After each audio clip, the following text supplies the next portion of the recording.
يا شوقي. ايه يا عادل، ايه الاخبار؟ طمني عليك. زفت الاخبار عندي زفت. اسمع، عندك فلوس في البيت؟ ما انت سحبت فلوس كلها، مفيش الا 8000 جنيه. ليه يا شوقي؟ ما كان عندك 60. ما انت خليت الواد الديلر بتاعك عدى خد 12 ودفعنا مرتبات وايجار وكهرباء. ابعت لي طب ال8 دول على مستشفى البدرشين دلوقتي.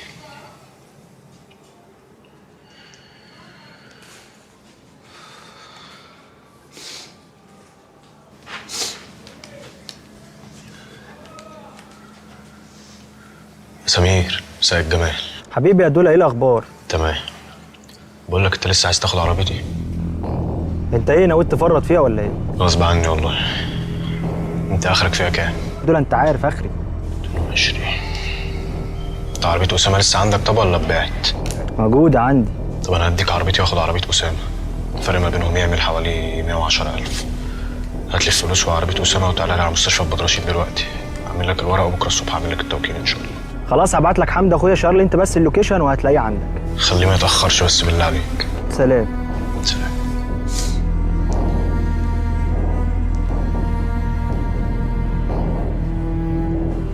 الفلوس جايه في الطريق يا عم جراح. طب انا قاعد تحت عادل يا حبيبي، ربنا يكرمنا ويعدي المشكله اللي احنا فيها دي على خير.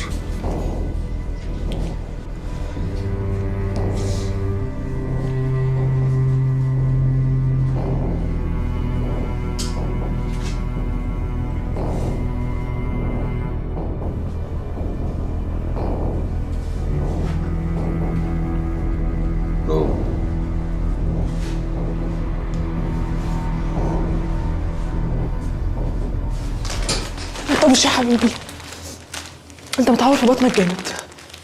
ارجع رجوع، خليه لو عايز اي حاجه اعملها لك انا وامور.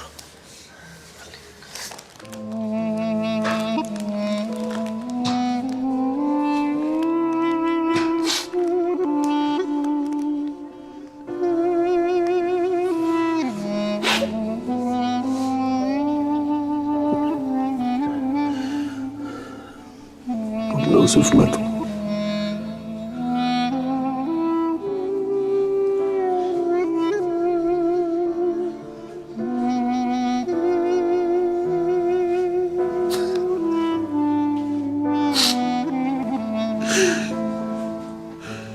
وانا لو مريم لوحدنا. هذا ربنا يا اخويا، هما في مكان احسن دلوقتي. ما تقلقش، احنا دفناهم وقرنا لهم قرآن وعملنا كل اللي انت لو كنت موجود هتعمله. كمان دفنتهم من غير ما اشوفهم.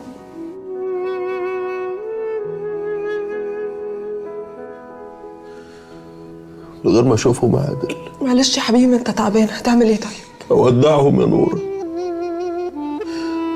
اشوفهم اخر مرة في حياتي، المسهم.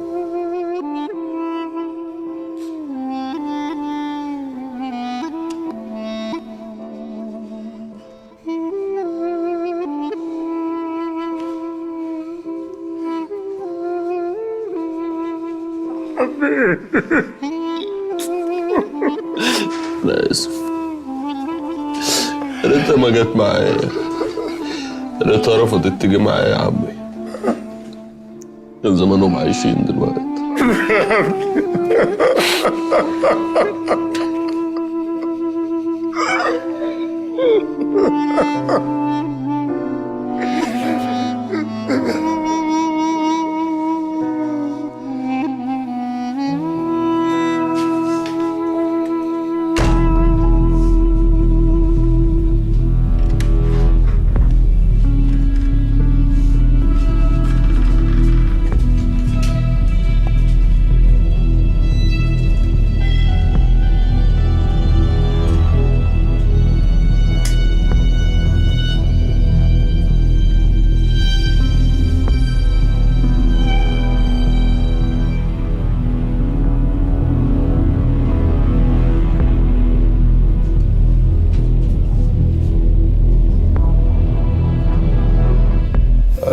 معقول كل ده ما بتردش عليا يا عادل ومش عارفه اطمن عليك حتى؟ طمن، انا كويس، بس رضوى انا اخويا مش كويس يا ليلى.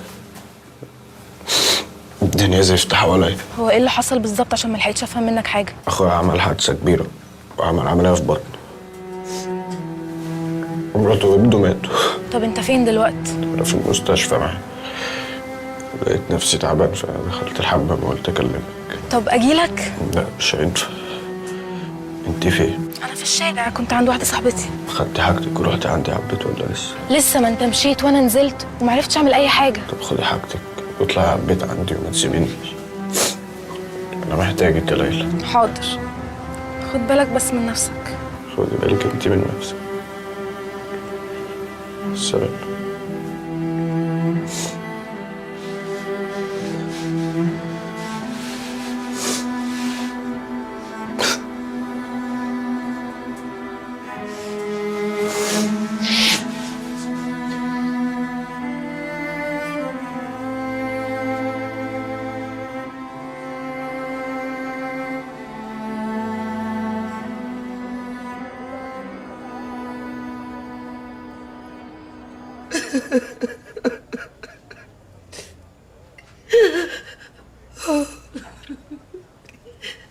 خلاص يا شيماء،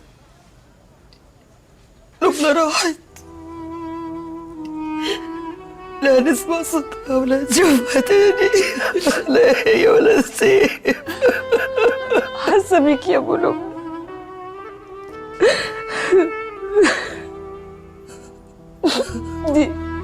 دي كانت اقرب حد ليا في الدنيا. دي هي اللي كانت مصبراني على عيشتي وعلى كل حاجه حواليا. انا يومي كله كنت بقضي معاها. بكلمها عن فرحي وبكلمها عن وجعي.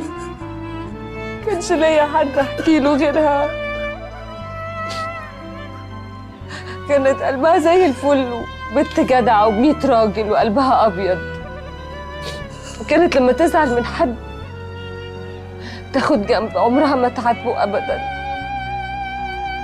كانت بتحب كل الناس. انا مش عارفه هيبقى ليا مين دلوقتي في الدنيا دي.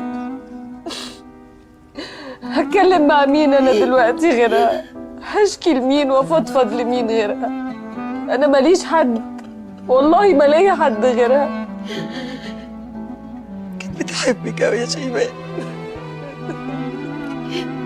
كانت على طول بتقولي انت ما خلفتيش اخت ليا، بس انا مش زعلانه عشان شيماء زي اختي واكتر. وخلاص انا راضيه وعايزه افضل معاها طول العمر طول العمر طول العمر.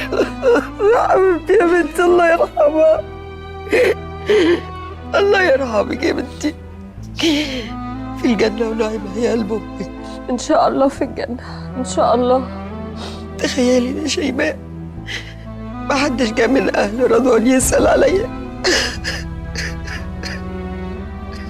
معلش معلش، ما هما برضه في نفس المصيبة. تلاقيهم مع رضوان في المستشفى ولا حاجة. الصبر يا رب، الصبر يا رب، الصبر يا رب، الصبر يا رب.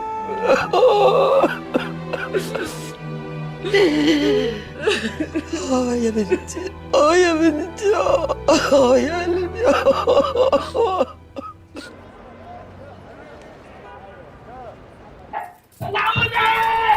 طلعوني يا كنت يوم بس. ايه ده؟ شيء بتتحد.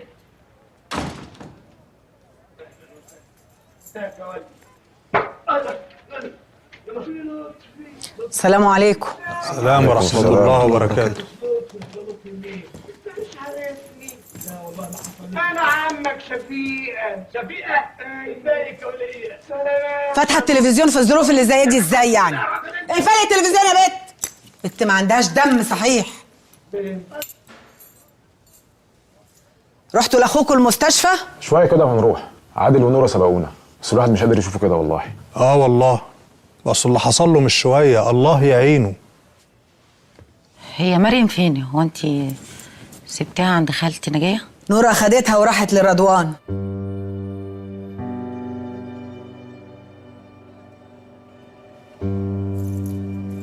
انا كمان هخش اجهز عشان نروح لاخوكوا.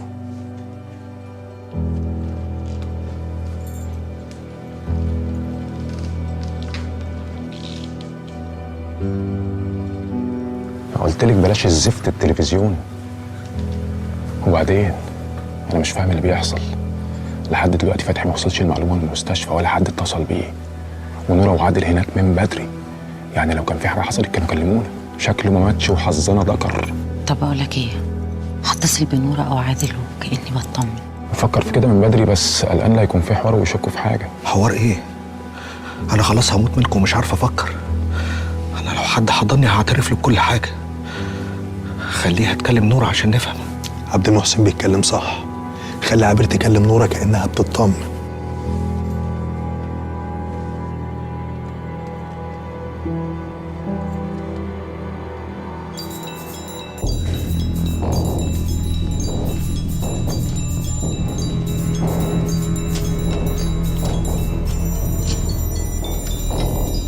ايه ده؟ ده نورة سايبة تليفونها على الشاحن هنا.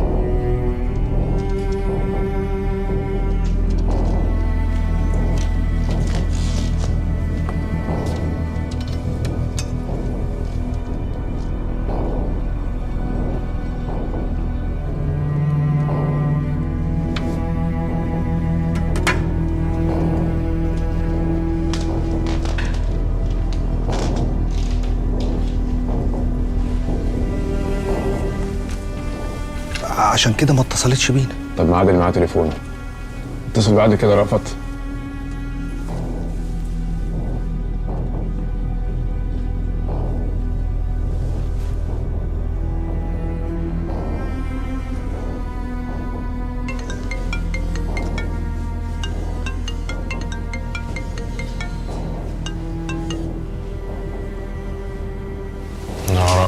ايه يا حبيبي، ايه الاخبار؟ طمني. اهو قاعد قدام رضوان، تعبان والله يا رافت، بس الدكتور بيقول خير ان شاء الله. انما انتوا ما جيتوش ليه؟ هنيجي يا حبيبي. معلش انت عارف محدش فينا نام من امبارح، فريحنا شويه كده واللي وراه مصلحه قضاها، وهنيجي على طول. ماشي، سلام. سلام.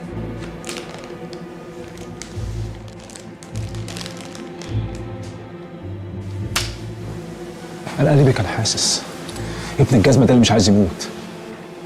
طب وهنهبب ايه دلوقتي؟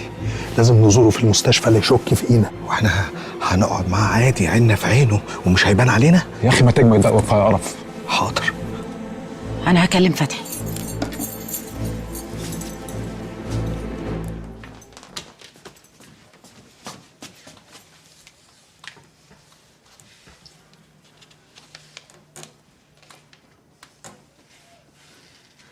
ايوه فتحي. وبعدين بقى يا عبير؟ الله، قلت لك ما اعرفش اي حاجه، ارحموني زن بقى. احنا عرفنا خلاص. عرفتوا ايه؟ حصل؟ ما ماتش زي القرد في المستشفى. ما ماتش؟ وانت جبتي الكلام ده منين؟ رأفت كلم عادل وعادل طمنا. هو الواد ده بكام روح؟ ده انا شايل عنه الاكسجين بايدي. ما كنتش شلت الاكسجين من عليه، كنت خنقته بايدك. ما تسيبوش غير لما الروح تطلع قدامك. احنا كده كأننا رجعنا من الاول تاني، ما نبناش غير مطلوبنا وسيف، وهو وبنته بقى قاعدين في قرابيزنا. بقول لك يا فتحي اتصرف، هو في المستشفى دلوقتي هو والبت، لازم يموتوا. اقفلي يا عبير، اقفلي. انتوا اللي عملتوها يا عبير؟ ردي عليا! قتلتوا مرات اخوكي وابنه وعايزين تقتلوا هو وبنته. ايه الكفر ده؟ يا أمه والنعمة أنت فهمت. اخرسي، مش عايزه اسمع حسك خالص. قلت لكم هنتقفش وما صدقتونيش. شفتوها دي اولها ولسه هتشوفوا. هنتعدم كلنا. يا ريت ما سمعت كلامكم. بتندم دلوقتي؟ كنت تندم قبل ما تعملوها. دلوقتي بتولول زي النسوان. رمضان هو اللي بدأ يابا. اخرس. تقول تقتلوا مراته وعياله؟ لا وايه؟ ربنا نجى نصهم، عايزين تكملوا على الباقي. ليه؟ هو انا مخلفه ايه؟ سفاحين؟ مخلفه سفاحين. يابا قلت لك ما تمشيش ورا فتحي، هيخرب حياتك. وانت ما سمعتنيش. يا خالتي سميحه في عيالك اللي خلاص كلهم راحوا في داهيه. لو ما فتحتيش بقك ياما ما حدش هيروح في داهيه. انت بقى اللي في ايدك الحوار ده، هتفضلي تهللي كده هتوطينا. لسانك دخل بقك هتنجينا. شوف انت بقى عايزه ايه فينا. عايزه ربنا ياخدكم يا ياسر، عايزه ربنا ياخدكم كلكم. انتوا فاكرين ايه؟ فاكرين ان الحكومه مش هتعرف تجيبكم؟ ولا فاكرين ان مش هيعرفوا ان انتوا اللي عملتوها؟ الحكومه مش هتوصل لنا طالما مفيش حد باعنا ولا اتكلم. وعادل ونوره ما يعرفوش حاجه، ولا ينفع يبان عليك حاجه قدامهم ولا قدام خالتي نجيه. انا بقول لك بقى ياما انت اللي ممكن تضيعينا دلوقتي. يعني ايه يا واد؟ يعني ايه؟ هو انت عايزني ابقى شركتكم؟ عايزني اداري عليكم؟ هو انتوا ايه؟ فارقين سرية؟ ولا ضاربين حد؟ لا! ده انتوا قتلتوا ولسه هتقتلوا! ابوس ايدك يا خالتي، ابوس ايدك. لبنى غلبانة ذنبها ايه؟ ولا سيف يا حبيبي العيل الصغير اللي لسه ما شافش الدنيا، ذنبه ايه؟ ذنبه ايه؟ الله يلعن الفلوس اللي خلتكم مجرمين يا ولاد حامد. الله يلعن البطل اللي شالت شوية عيال انجاز زيكم. ابوس ايدك يا خالتي ما تبلغيش عننا. ابوس ايدك هنتشنق كلنا. يديكي عيالك يتشنقوا. ارجوك يا خالتي، ارجوك هنتشنق كلنا. اعملي فينا اللي انت عايزاه يا ام عبير، بس ما تضيعناش. اضربينا بالجزم حتى، بس ما توديناش لحبل المشنقه بايدك. سايق عليك النبي. ما انت شفتي بنفسك، هم اللي خلونا نعمل كده. هو السبب هو جوزك، هم اللي سوسوا لبعض وكلوا حقنا. ما انت شفتي بنفسك، انت اللي محسساني انك ما حضرتيش كل اللي حصل. كنت عارفة انكم عيال جحدة، وان فيكم العبر بتاعت الدنيا كلها، وكنت دايما بدعي ربنا يهديكم. لكن ما كنتش اعرف ان السواد وصل للدرجة دي جوه قلوبكم، ولا كنت اعرف ابدا ان الشر واصل فيكم لحد هناك. كنتش اعرف. منكم لله، منكم لله يا ست، مننا لله، مننا لله. لما نروح له بقى، لما نروح له هو على خطيبنا والنبي. يلا قولي اللي عندك، يلا قولي اللي عندك، بس ما توديناش في داهيه. ماشي ماشي. ابعدوا عني، ابعدوا عني كلكم، ابعدوا عني. احنا لازم نروح المستشفى دلوقتي عشان ما يستغربش اننا ما رحناش. وانا هكلم فتحي يجي. هو اوعى يبان عليك حاجه قدامه ابوس رجلك. وانت يا عم محسن سامعني؟ اوعى يبان عليك حاجه هتضيعنا. لا بلاش، انا بلاش. ما ينفعش، كل لازم يروح. لا لا لا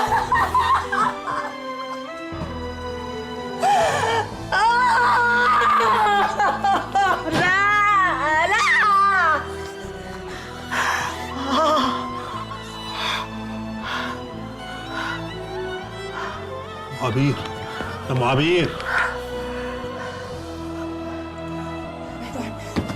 ابعدوا عني، ابعدوا عني، ابعدوا عني، ابعدوا عني كمان، ابعدوا عني كلكم.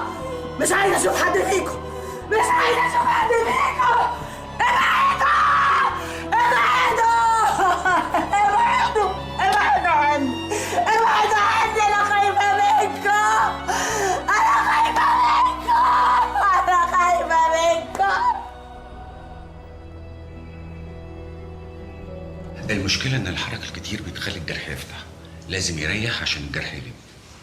أما يبتدي يمشي فبعد 4 أو 5 أيام على الأقل، وأول يوم يمشي فيه لازم يبقى واحدة واحدة كده وبالراحة. يعني يخرج امتى يا دكتور؟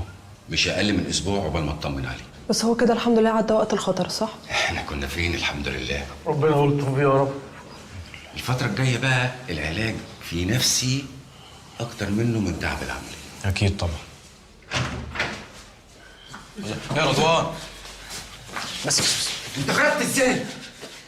عايز امشي، عايز ازور مراتي وابني. ليه بس يا رضوان؟ تعال ادخل عشان خاطر سيبني يا عادل. عشان خاطري يدخل وهات مريم، ما ينفعش تشيلها وانت عامله عمليه. انا كويس، هزوره وارجع على طول. استهدى بالله يا ابني وهات البنت تعالى. كده هتخلي الجرح يفتح. عايز ازور مراتي وابني. معلش معلش عشان خاطري يا حبيبي. معلش حاسب. بالراحه بسم الله الرحمن بالراحه الرحيم. يا دكتور. عشان خاطري يا دكتور. معلش. عشان خاطري هزورهم وارجع على طول. معلش. ده خطر عليك. خش يا عم. ماشي. بس بالراحه بالراحه الحق. حسبي الله. عادي.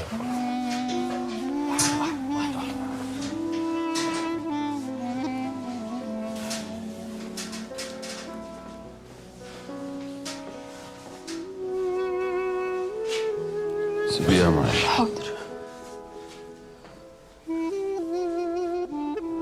انت لو فضلت تعمل كده مش هتخرج من المستشفى ولا هتروح المكان اللي انت عايزه، وهتقعد معانا اكتر. لازم تريح عشان تخرج. اول ما تشد حيلك يا رضوان هاخدك انا ونروح نزورهم ان شاء الله. اسمع كلام الدكتور عشان خاطرنا وحياة مريم. الحاجات اللي انت بتعملها دي هتعيدك هنا اكتر. اديني بقول لك قدام اخواتك اهو، انت كده بتضر نفسك. لازم تريح.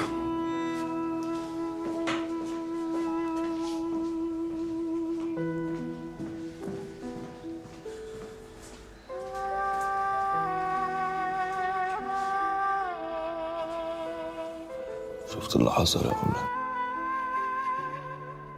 مراتي وابني ماتوا واتدفنوا حتى من غير ما اشوفهم واسلم عليهم. عمرهم يا رضوان. عمال يتعب في نفسه يا علا وعايز يقوم يمشي.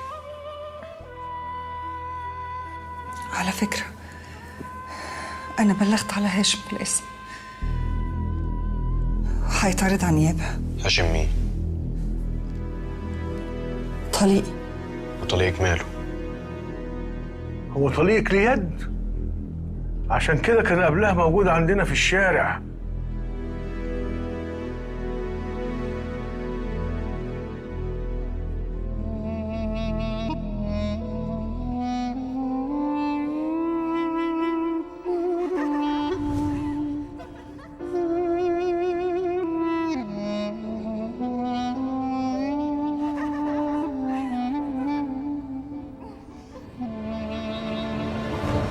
قسما بالله العظيم لو اللي حصل ده ما قضاء وقدر، سواء طليقك ولا اللي في دماغي، في حاجة في الكون هتوقفني على اللي هعمله. مين اللي في دماغك؟ اللي حذرتيني منهم يا نور.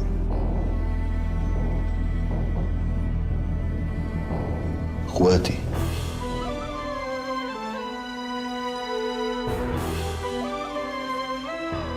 ايه ده بس انت يا رضوان وكل حاجه هتبان.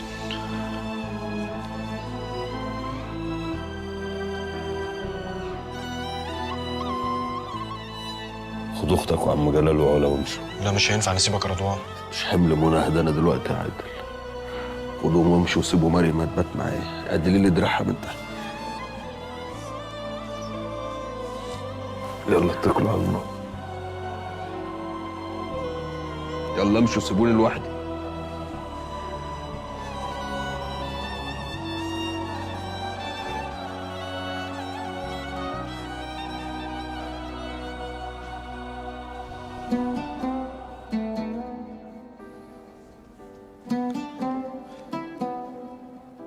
خفيش يا مريم. هجيب لك حق امك واخوكي، وحد اللي عمل كده قسما بالله العظيم هجيب لك حقه.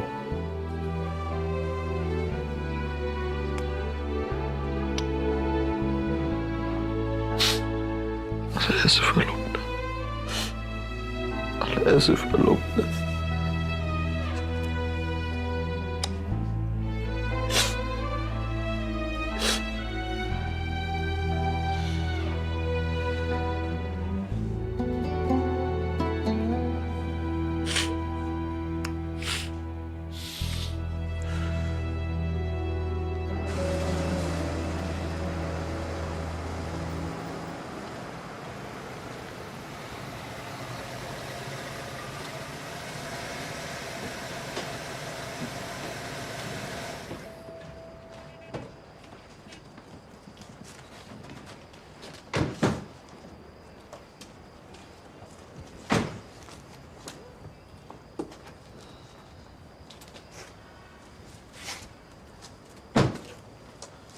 ما كانش المفروض نسيبه لوحده يا جماعه. لا هو محتاج يقعد لوحده. بعدين انا ظبطت ممرضين برضه قبل ما نمشي عشان يخلوا بالهم منه. طب يا ولاد تصبحوا على خير. انت من اهل عم جلال. تصبحوا على خير يا جماعه. انت من اهله.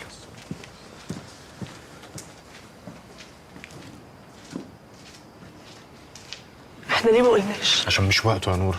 انت مش شايفه هو عامل ازاي؟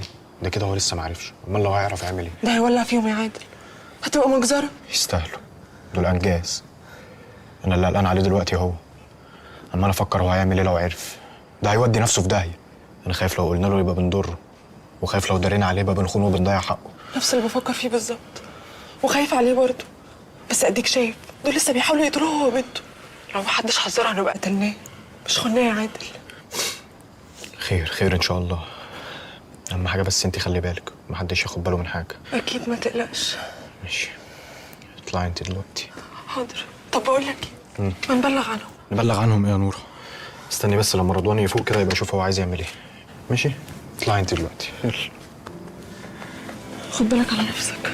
حاضر، انت كمان.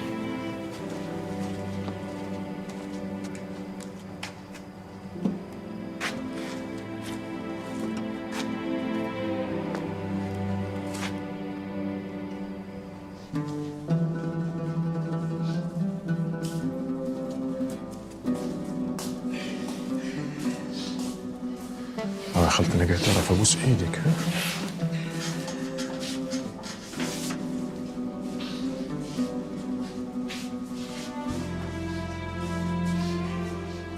عيني عليك يا ابني. الحمد لله على سلامتك يا رضوان، انت وبنتك وعرش. مهما حصل ما بيننا انت ما تعرفش انا حاسس علشانك بايه دلوقتي. الحمد لله على سلامتك يا اخويا. الله يسلمك.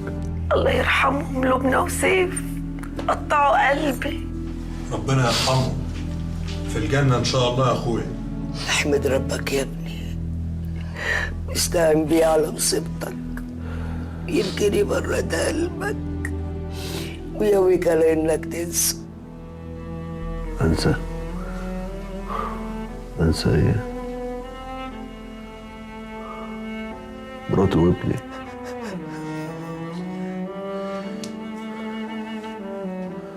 روحي واتاخدت مني. معلش يا اخويا،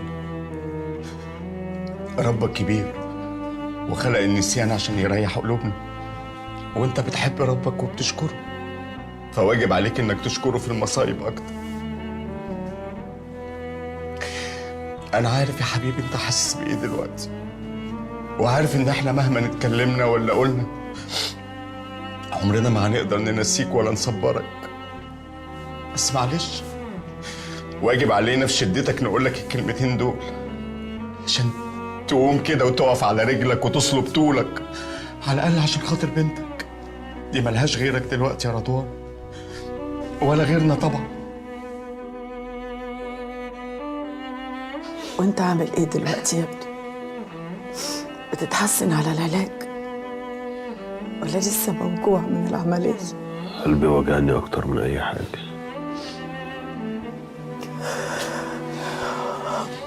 الباشا وكيل النيابه عايز يتكلم معاك. تقدر يا رضوان؟ قولي له اتفضل. اتفضل. السلام عليكم. وعليكم السلام ورحمه الله وبركاته. وعليكم السلام.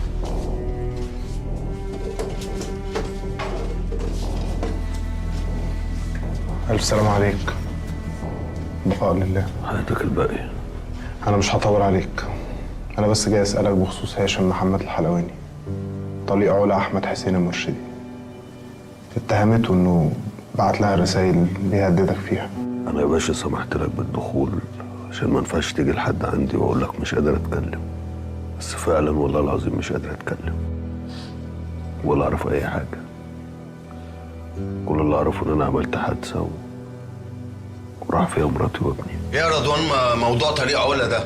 وايه رساله التهديد اللي بيقول لك عليها الباشا؟ طب وعرش ربنا، الراجل ده لو ليه علاقه باللي حصل لك لكون دفنه جنبه. يا عم انا اكفني وقابلك، ايه الحوار ده يا رضوان؟ ما تفهمنا. معلش يا باشا، اخواتي محروقين على دم مرات اخوهم وابنه، انا اللي عندي قلته يا باشا، معرفش حاجه عن الموضوع ده. انا مش هطول عليك، بس ممكن تقول الكلمتين دول في تحقيق رسمي؟ هقول له. امك عرفت ازاي؟ غبية يا عبير. طب دي كارثه. بعدين هو ايه اللي بعدين؟ امي عرفت ولا لسه؟ لا انا مأمن على امي ما تقولهاش، بس ما تمنعهاش. لا والله، لا طمنتني.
مالك؟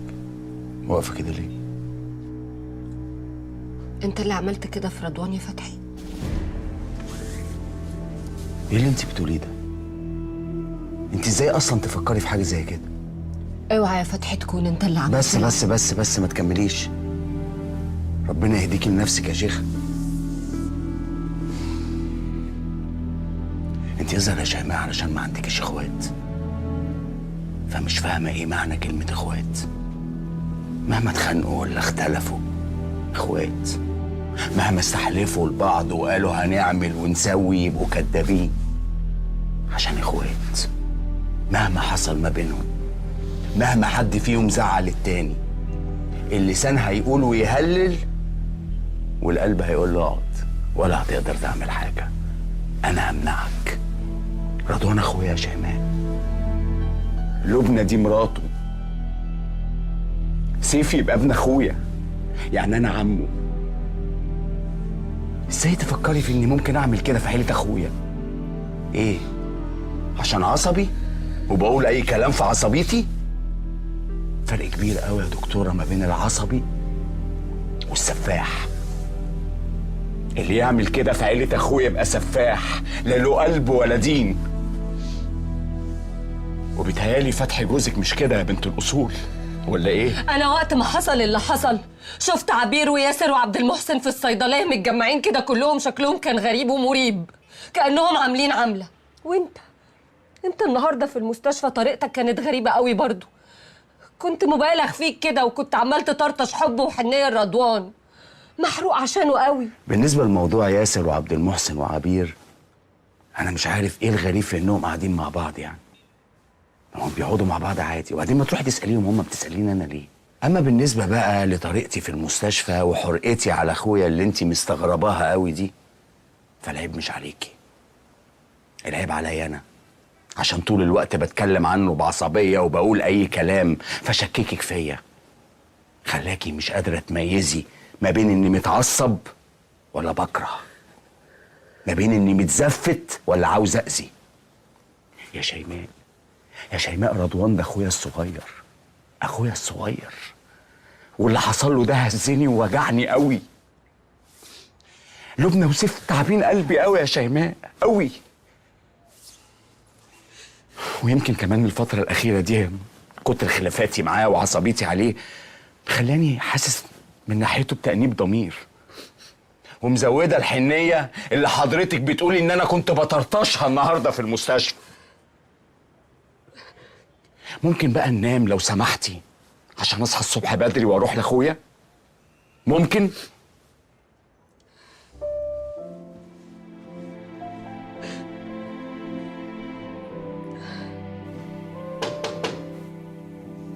ادخل.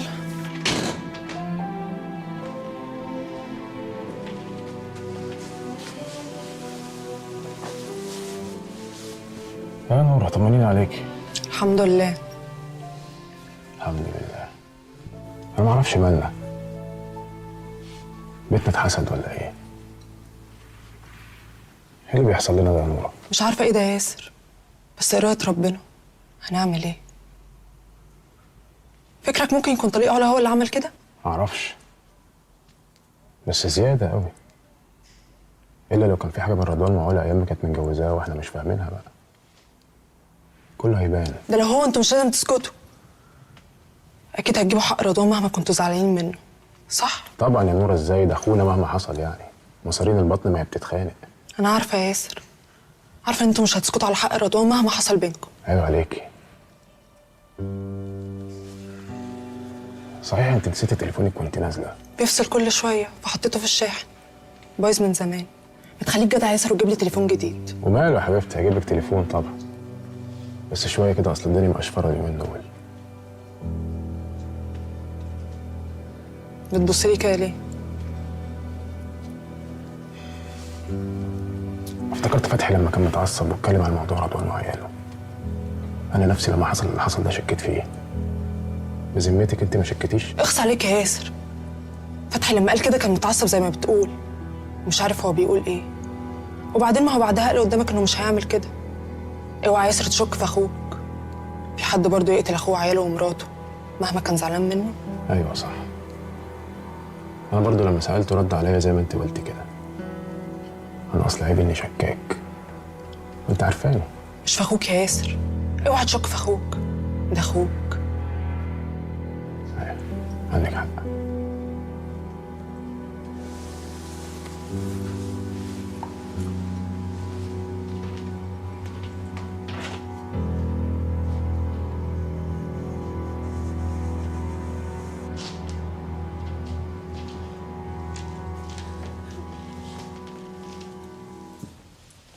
ايه؟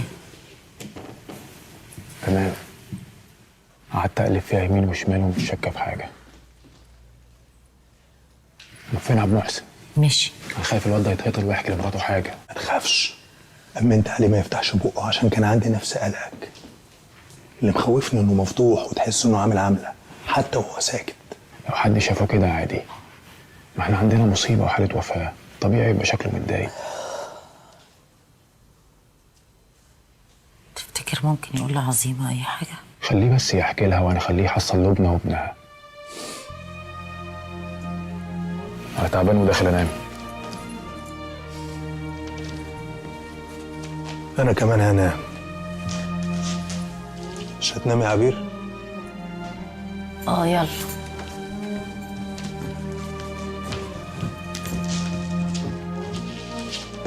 وكمان هيجي لكم نوم. حسبي الله ونعم الوكيل، حسبي الله ونعم الوكيل. حكاية اتعقدت يا رأفت. أبو 7 أرواح ده هيقوم ويخف وياخد بنته في حضنه. طبعا احنا ريحناه من لبنى وخففنا عليه العيال، يعني هيروح له علا خفيف خفيف. ده احنا كأننا كنا بنخطط عشان نحل له مشاكله. أنا داخل فيهم دخلة بالنقل، المفروض يموتوا من الخضة من قبل ما المسهم، إنما اتكتب له عمر جديد هو والبت عبير. أنا مش عارف ليه فتحي ما خلصت في المستشفى، كان قربنا بدل ما احنا عمالين بنبعد كده. احنا هنصبر شوية نشوف فتحي هيعمل ايه. لو خرجنا من الورطة دي يبقى عسل وزي الفل. لو ما حصلش بقى يبقى أنا وأنت اللي هنفكر نشوف نخلص منه ومن بنته ازاي. ولو ما كانش أنا بقى عندي فكرة يا رب تعجبك. خير، عشان أنا ما بقلقش غير لما أنت بتفكري. فشرط لو فتحي فشل واحنا كمان فشلنا ان احنا نخلص من رضوان وبنته، بس من غير ما حد يمسك علينا حاجه، يبقى انا وانت هنروح لرضوان وهنقول له اللي عمل فيك كل ده فتحي وياسر وعبد المحسن. بعدها بقى هينفخهم ويبعتهم للي خلقهم، وانا وانت بقى اللي هنبقى حبايبه وقلنا له على الاشرار اللي عملوا فيه كل ده. ساعتها بقى هشيلها لي جميله وهيديني نصيبي ويمكن اكتر. ايه رايك في الفكره؟ رأيي في ايه؟ اللي انت بتقوليه ده عك على قرف. هو انت مستحمله مخك ده ازاي ياما؟ ده بيبخ غباوه. اللي انت بتقوليه ده لو عملناه يبقى رحنا استخبينا عند عشماوي في البيت عشان لما يدور علينا يلاقينا قريبين منه. الفكره عجباك بس انت بتغير مني. غير منك على ايه؟ على خيبتك؟ دي وكسه، دي مش فكره. افرضي عملنا اللي انت بتقولي عليه، راحوا قالوا له ان احنا كنا معاهم، هتكذبيهم ازاي؟ هنقول ان هم بيفتروا علينا وعشان احنا يعني خبصنا عليهم. طب يا ام مخ عصافيري، عرفنا منين عشان نخبص عليهم؟ ساعتها نخترع اي حاجه. بلاش عرفنا منين، ضمننا منين انه هيصدقنا ومش هيصدقه؟ بلاش تضمني منين انه هيديك ورثك كله؟ ما هو لو كان هيدي حاجه ما كناش وصلنا لكل ده يا بنت الناس. يا عبير اللي بتقولي عليه ده لو عملناه رضوان هيخلص علينا واحد ورا التاني، هيخلص علينا واحد ورا التاني يا عبير، ومش هيسمي علينا. ولعلمك بقى انا عندي الحكومه تعرف ان احنا اللي عملناه ورضوان ما يعرفش. عارفه ليه؟ عشان لما هيجوا يعدمونا هيسالونا الاول نفسكوا في ايه قبل ما تموتوا. انما رضوان لا يا عبير، رضوان هيموتنا وبعدين يبقى يشوف نفسنا في ايه. بطلي تفكير يا بنت الناس، سيب التفكير لفتحي عشان ما نغرقش ياما. طب ما سيبناه لفتحي، عمل ايه؟ ما احنا في ورطه اهو واحنا اللي بنحاسب على مشاربها. طب هو فتحي ده بغسل وضامن جنه؟ ولعلمك بقى اعفش فكره في دماغ فتحي احسن من اعظم فكره في دماغك. انتوا غير بعض ياما، يمكن عشان مش شقه. طب هقول لك ما تقوليش يا عبير. اتخمدي ونامي، انا مش قادر ليلتك. جاتها القرف اللي عايزه تتكلم معاك. جاتها 60 قرف.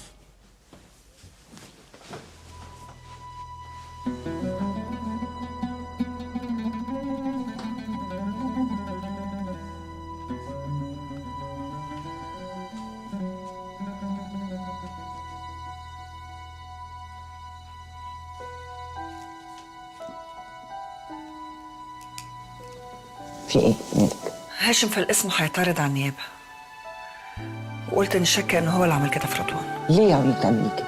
احنا ناقصين مشاكل معاه. ما كانش ينفع ما اريحش ضميري. مش ممكن يكون هو؟ لا مش هو، اخواته هم اللي عملوا كده، وبكره تقولي ان امك كان كلامها مظبوط. لو اخواته هم اللي عملوا كده دي تبقى مصيبه. هيطلعوا هم.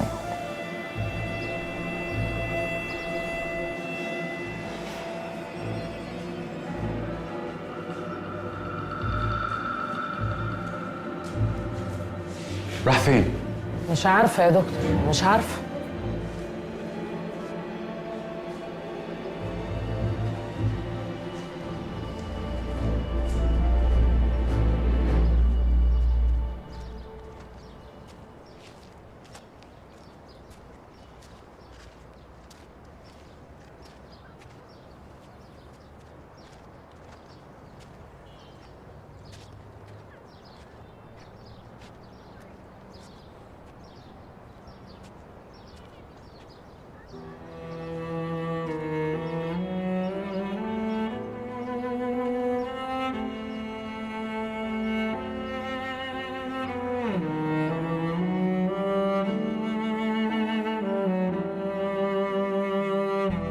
حبايبي اللي جوه زادوا، ابويا وامي ولبنى وسيف، الله يرحمكم، الله يرحمكم، يسكنكم فسيح جناته. والله العظيم يا لبنى ما كنتش بكدب عليك لما قلت لك انك اغلى حد في حياتي. ما كنتش بكدب عليك لما قلت لك ان عمري ما ازعلك تاني. كان وعد، كان صعبان عليا اني زعلتك. قسما بالله العظيم كنت ناوي اعوضك عن كل يوم زعلتك فيه، بس عمرك سبقني وحرمني منك يا لبنى. وانت يا سيف حقك عليا يا حبيبي. لما جبتك هنا وقلت لك ابقى اعمل زيي، هات عيالك وتعالى اقرا لي الفاتحه. ما كنتش اعرف ان انا اللي هاجي ازورك يا حبيبي، ما كنتش اعرف ان انت اللي هتدفن قبلي، ما كنتش اعرف ان حتى دفنتك مش هحضرها ولا غسلك. والله يا لبنى انت وسيف لو كان اللي عمل فيكوا كده بشر مش قضاء وقدر، لكن جايب لكم حقكم منه تالت ومتلت، وما هخلي دمكم يروح حضر. اسمع يابا، هقول لك كلمتين حق وما تزعلش من ابنك اللي عمره ما زعلك. لو كانوا اخواتي هم اللي عملوا كده في مراتي وابني فده بسببك، بسبب وصيتك اللي ما خدتش رأيي فيها، وصيتك اللي سبتها لي مربوطة في رقبتي بسلسلة من نار شوتني وحرقتني لحد ما دمي سال منها. لو كانوا عيالك اللي عملوا كده قسما بالله العظيم لادفنهم جنبك. مش هيصعبوا عليا وانا هرحمهم، هخليهم لك عبرة لأهل الأرض.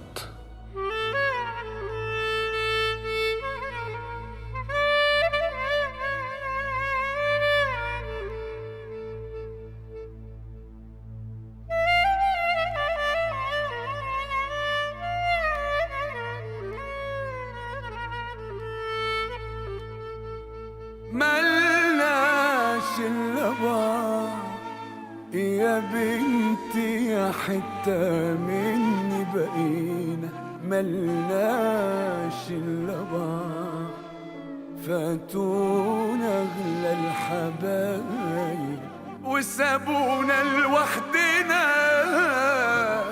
ابوك جبل وثابت مهما قابل من الحياة، وعمره ما يحند عمره مهما بيشوف منها. اكبري محتاجة فضفض غيرك انت اشكيلي مين، واما عجز مين يطبطب لما تضعفني السنين. ما احنا ملناش الا بعض، ملناش الا بعض.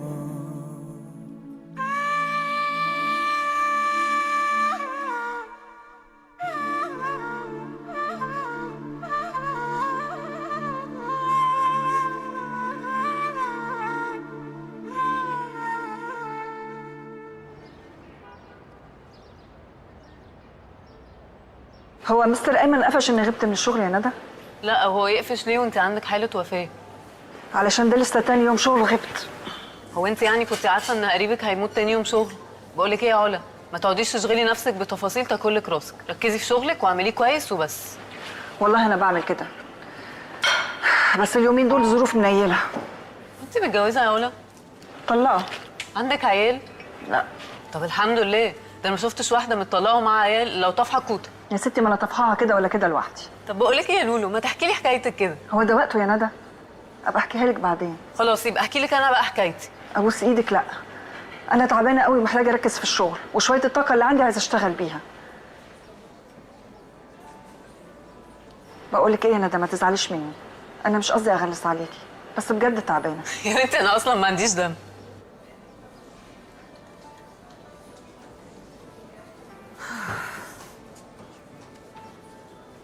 ليه عندك واحدة على فكرة يا علا؟ اشمعنى؟ مستر أيمن كان قفش قوي لما غبتي، بس أنا هديته وقلت له إن أنتي مالكيش في الحركات والكلام ده، لولا كلامي كان نفخك. بتقولي إيه من ورايا يا ندى؟ ولا حاجة يا قلبي، بقولها تحب على إيدك وتشكرك على الواجب الجبار اللي عملتيه معاها ده، مش كده يا علا؟ مظبوط. والله يا هيدا أنا مش عارفة أودي جمايلك فين، ربنا يقدرني وأردها لك. كده انا غلطانه، انا كان زماني سخنته عليكي عشان تتريقي عليا حلو. يا بنتي انا لا اتريقت ولا اتهببت. بنتي ايه يا ماما؟ اسمي هايدي. اقسم بالله اسمها الحقيقي تحيه فرغلي. كمال باشا منور الدنيا معاليك. اتفضل يا فندم. ميرسي يا ايمن. الله يخليك يا فندم، اتفضل. منور سيادتك، الدنيا كلها منوره والله. اتفضل يا فندم، اتفضل يا فندم. اهلا وسهلا يا فندم. الحمد لله على السلامه يا فندم. الله يسلمك.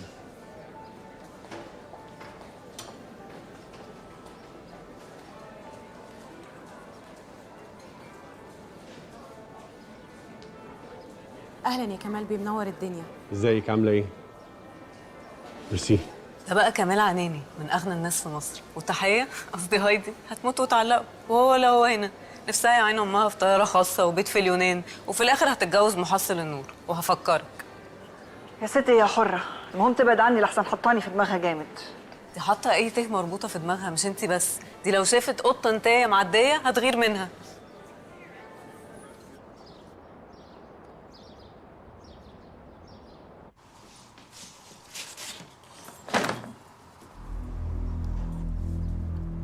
سيرة الحب؟ انا عايزك بقى تشوفي الصنف ده وتقولي لي ايه رايك. ما ترسى على نوع يا حاج، كده بنشتت زبوننا. لا، احنا كده بنعلي دماغه. انا مش معاك يا حاج سعيد.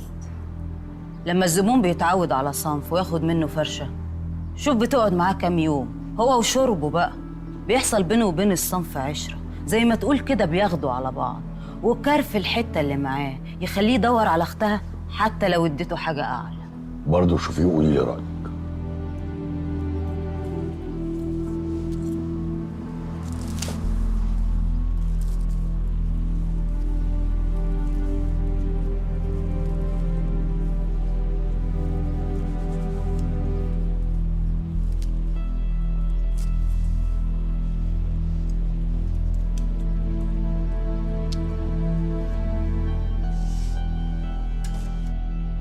سيرة الحب، ألف رحمة ونور عليك يا ست.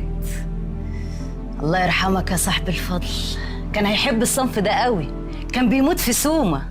أبقى كدابة لو ما قلتلكش إن ده أعلى، بس أنا عايزة 200 فرش من أبو قديم. الله، وهتعملي بيهم إيه؟ مش لسه قايلة ده أعلى؟ لما الزبون يلاقي صنفه اللي بيدور عليه موجود وفي صنف جديد، يتقال له حاجتك اهي موجودة، في حاجة أعلى كده ممكن يأمن لك وياخد من الجديد لو داني. انما لو ما لعبتهاش معاه كده هيفتكر ان انت بتقول له على الجديد اعلى عشان هو اللي عندك، هياخد الكيس ويجري يفرجوا لديلارات مصر وقال لهم ما عندكوش زي دي، كأنه اخوه بيدور على امه اللي تايهه منه في المولد. دماغك الله أكبر، ولا دماغ ملكة إنجلترا. بالصلاة على النبي، مش بس حلاوة، حلاوة ودماغ.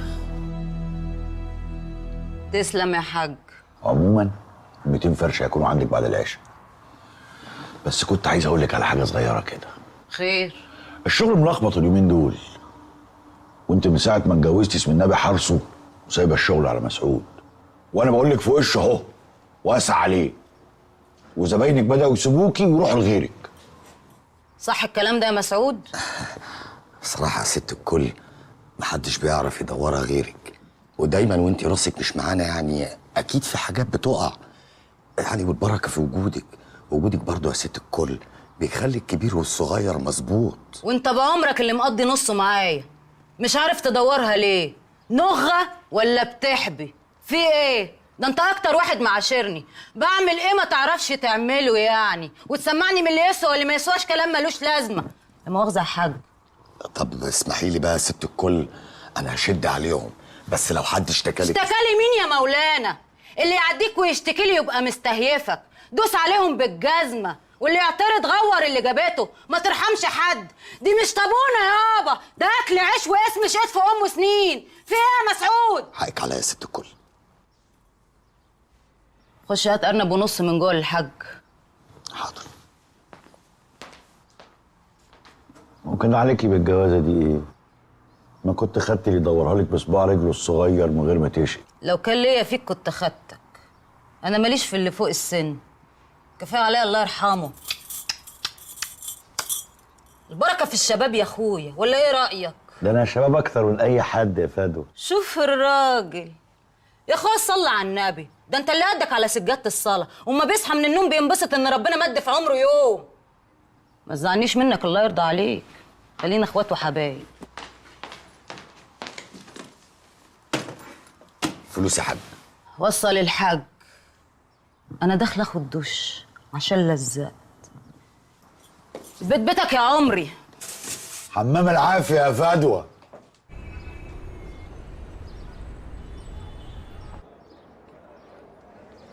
يا سميحة، سميحة، يوه في ايه؟ ايه يا اختي؟ بنده عليكي بقالي ساعة، ايه مش سامعاني ولا ايه؟ معلش يا اختي، ما خدتش بالي. الموضوع يا اختي اللي قلت لك عليه مش عايز يطلع من دماغي ابدا. موضوع ايه؟ فيها سميحة مالك؟ ده انت مش معايا خالص يا اختي. هو اللي احنا فيه ده شوية يا نجية؟ لا يا اختي مش شوية. الموضوع اللي كلمتك عليه حاسس زي ما يكون حد من العيال هو اللي هب موضوع رضوان، وشكا كده ان حد منهم هو اللي عملها. طمني يا نجية، وعشان ترتاحي يا اختي والله ما حد منهم.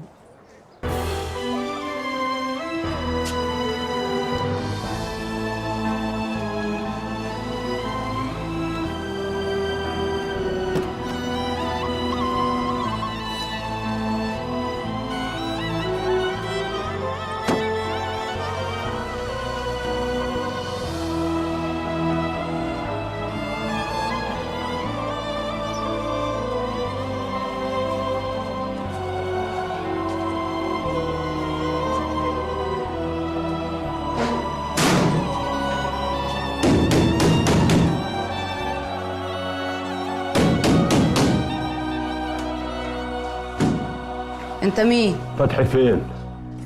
فتحي! تعالى هنا يا اخويا. يا فتحي! انت رايح فين؟ هي وكاله من غير بواب؟ فتحي!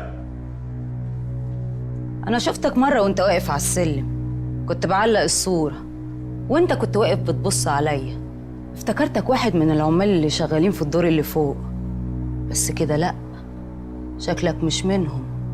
انت يا حرامي يا جاي وراك مصيبه. انا مش جاي ارغي. فتحي فين؟ صحيح، ده انت سألتني اول ما دخلت فتحي فين. يبقى انت مش حرامي، انت التانية جاي وراك مصيبه. انا عارف ان ده بيته التاني وعارف انك مراته، مش عايز تحوير، انا اخوه. فتحي فين؟ يا فتحي! ده رضوان. يا فتحي! يا فتحي! تعالى لي بسرعه يا مسعود انت والرجال، في واحد بيتهجم عليا. يا فتحي! يا فتحي! فتحي لو كلمتك في التليفون ما تردش وانا هبقى افهمك.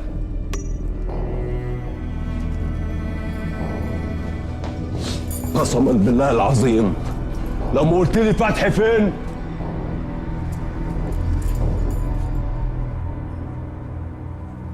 ليه فدوى تبعت رسالة زي دي؟ يبقى أكيد رضوان راح لها. طب ورضوان هيعرف مكان فدوى منين؟ مش عارف، بس ليه تبعت رسالة زي دي في وسط اللي احنا فيه ده؟ أكيد مش صدفة يعني. هي مين فدوى دي يا فتحي؟ صحيح مين فدوى دي؟ مراتي. نعم.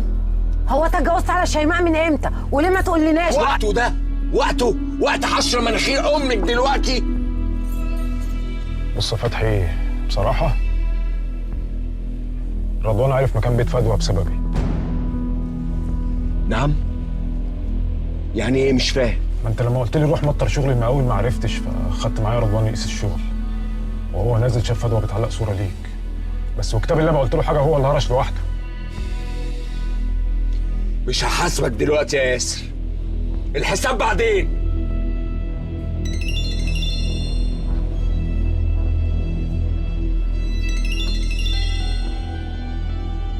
طب ما تفهمني في ايه بينك وبينه، يمكن اعرف احل.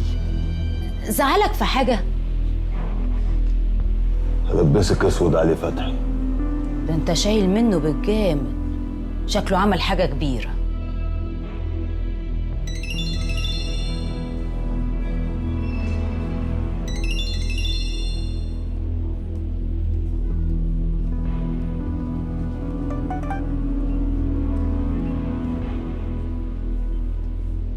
أنا عند فدوى يا فتحي، وأنت عارف ليه؟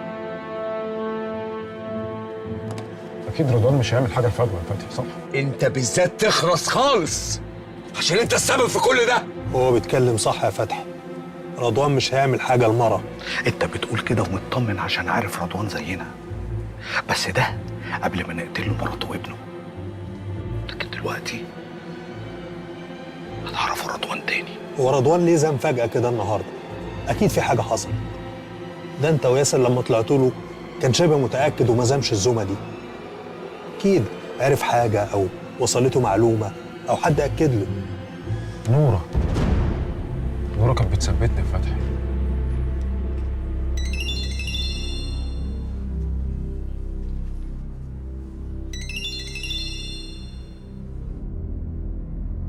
جوزك بعت له رساله قلت له ان عندك ما فرقلوش وما ردش. مش فرقاله ولا ايه؟ اعتبر ده توقيع. مش مستغربك، واحده قبلت انها تتجوز فتحي في السر، تبقى ايه غير انها واحده شبهه؟ ايه ده؟ شبهي؟ هو فتحي حلو كده؟ اسمعي يا اراجوز، انت لما تشوفي فتحي قولي له رضوان بيقول لك انت واخواتك مالكمش بعد موتكم عزا، زي ما وعدك انه هيقطع ايد اللي هيفكر يكفنكم. قسما بالله لا اقطع رجل اللي هيفكر يعزي فيهم. اثبت يا انا بخرم لك دماغك. كويسه يا ست فضوى؟ بخير طبعا، هو اللي مش بخير. لسه يا ترى عايزني اقول لفتحي الكلمتين ولا رجعت فيهم؟ اللي بيرجع في كلامه الحريم. وانت ما تعرفنيش، انا رضوان البرنس.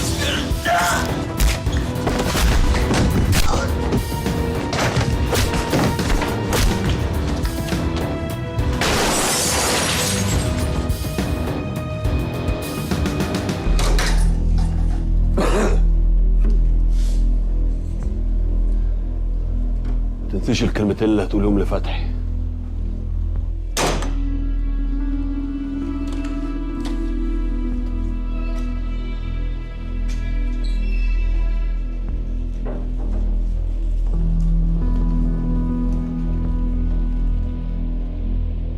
يا فرحتي بيكو، لا احكوا على الارض زي النسوان الحيارة.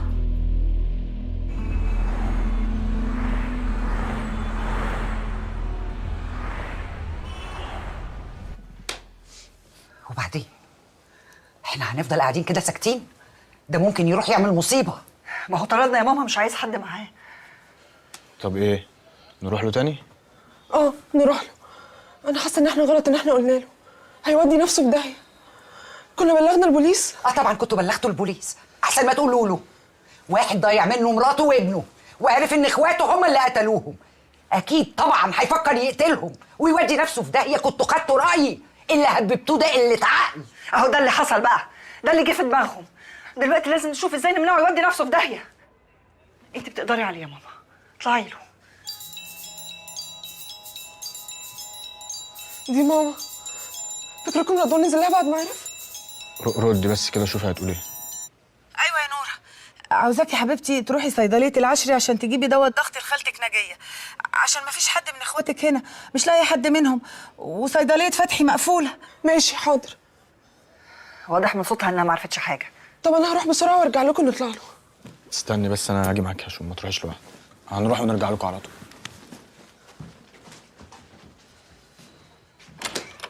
عيال صغيرين معاكم الدنيا، ده الدم هيبقى للركب. انا عارفه رضوان مش هيسيب حقه. تعالي نطلع له يا ماما، يلا.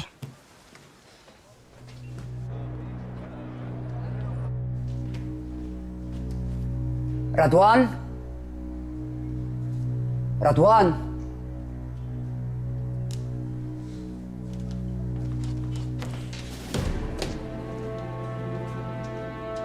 ايه ده؟ رضوان،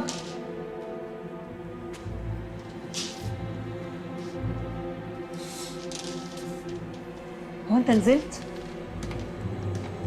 هو انت عملت حاجه لحد فيهم يا رضوان؟ مستخبين زي الفئران. الحمد لله ان هم مستخبيين زي الفئران. انا عارفه انت حاسس بيه، عارفه ان انت عايز تاخد حقك، بس مش ضيع نفسك يا ابني، هو اللي هيجيب حقك. انت لازم تبلغ البوليس. بوليس؟ عايزاهم يتحبسوا ولا يتعدموا؟ كده بتطلب لهم الرحمه.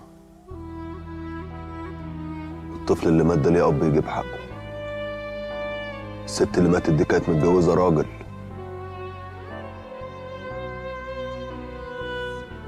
معرفش احط عيني في عين بنتي وانا مش عارف اجيب لها حق اخوها وامها. يعني ايه؟ يعني لازم تموت نفسك معاهم؟ لازم تتسجن ولا تتعدم؟ طب وبنتك مريم يا رضوان، مريم يا حبيبي، مين يربيها؟ مين ياخدها في حضنه؟ مين يرعاها؟ مراتات ابوك اللي انت هتبقى قاتل عيالهم؟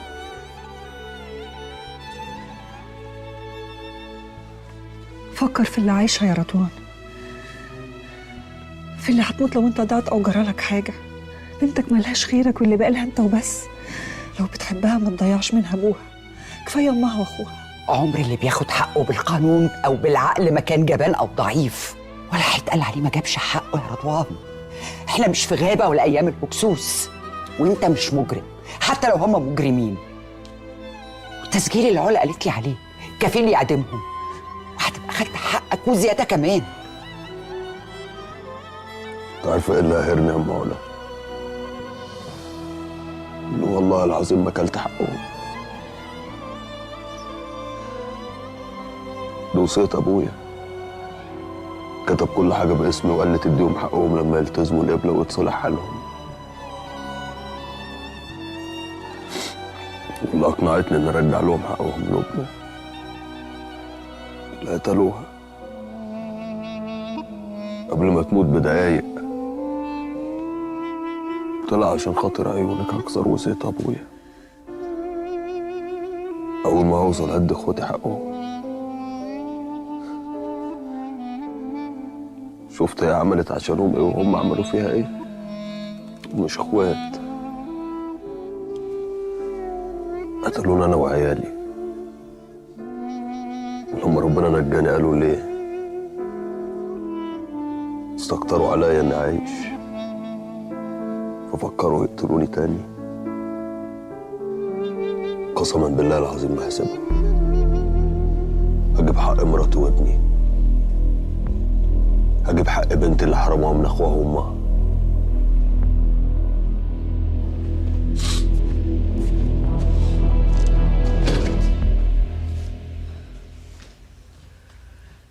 تعالي يا بنتي نلم نعمة ربنا اللي مرمية على الأرض دي.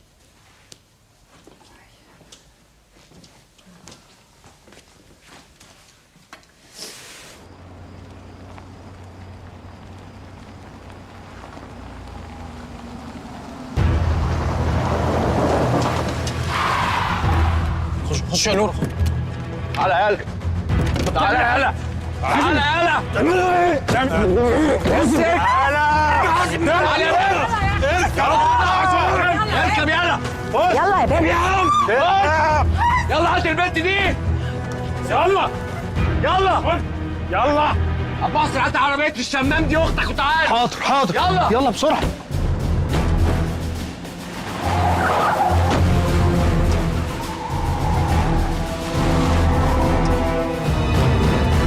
والله فتحي قايل مش هيعمل حاجه في نوره، هما بس بيأمنوا روحهم. هو حد يآمن لكلام عيالنا يا نجية؟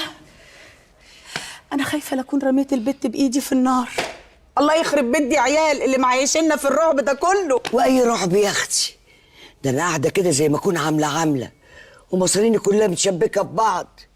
وقول يا بيت هتراضي العيال على حساب رضا ربنا، وانت قربتي خلاص هتقابلي ربك، وبهين عليه اروح ابلغ عنه.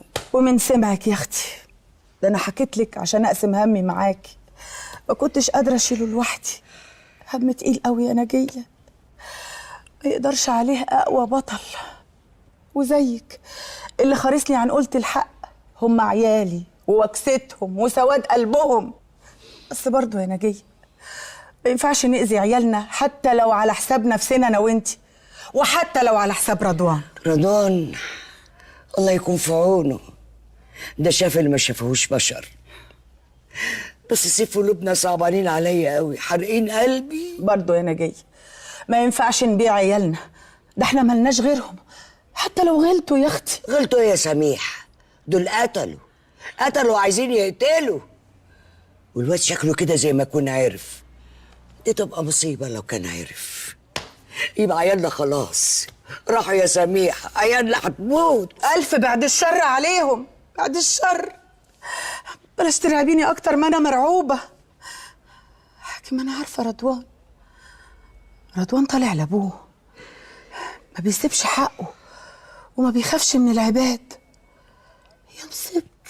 يا مصيبتي لو كان عرف، يبقى خلاص لا أنا ولا أنتي ولا الدنيا كلها هتنجي عيالنا من إيديه.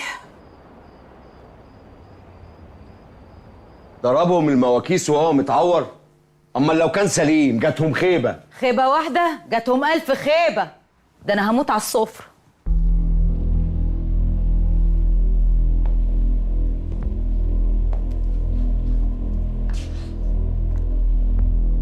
رغيتي مع رضوان في ايه يا بت؟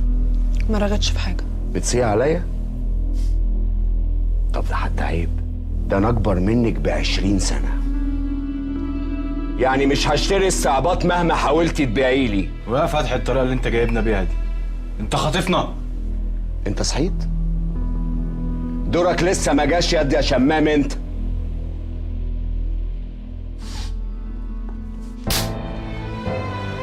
بس يالا قلت له ايه؟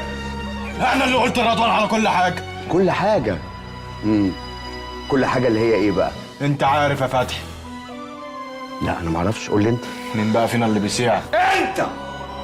وهنسل الجزمه على وشك لو ما قلتش قلت ايه لرضوان. انا اسف. قلت له ان انتوا قتلتوا مراته وابنه وانتوا بتحاولوا تقتلوهم كلهم، وانه ما كفكوش وعايزين تكملوا عليه هو وماري. ايه يا ابني ده؟ جبت الكلام الفاضي ده منين؟ من نورة؟ دي كدابة، ورطتك وخلتك تخش في حوار ملوش أي لازمة. انا مش كدابه، انت اللي كداب وعارف كده كويس. اوعى تفتكر الحوار اللي عملته عليا انت واخواتك الهبل في المطعم. دخل عليا انتوا قتلتوا لبنى وسيف، ورضوان هيخليكم تعرفوا كويس قوي انتوا عملتوا ايه. لا كدابة، وانا ما اعرفش اصلا انت بتتكلمي على ايه ومالتي دماغ الشمام ده بايه. معلش هقطعك يا فتحي. حد عايز ياكل حاجة أو يشرب حاجة عشان شكل الليلة مطولة؟ لا شكرا. لا مؤاخذة يا فتحي، أصل إخوات جوزي وأول مرة يزوروني وما ضيفتهمش. كمل يا أخويا، كنت بتقول لها كدابة ومش عارف مال الدماغ الشمام ده بإيه. بص يا عادل، قصدي يا شمام، انت غلطت غلط كبير قوي. مشيت ورا عيالة صغيرة ومشيك وراها هيجيب لك الكافية. يعني انت ما عملتش حاجة من الكلام ده يا فتحي؟ ما عملتش، ولو عملت هقول لك. هو انا هخاف منك ياه؟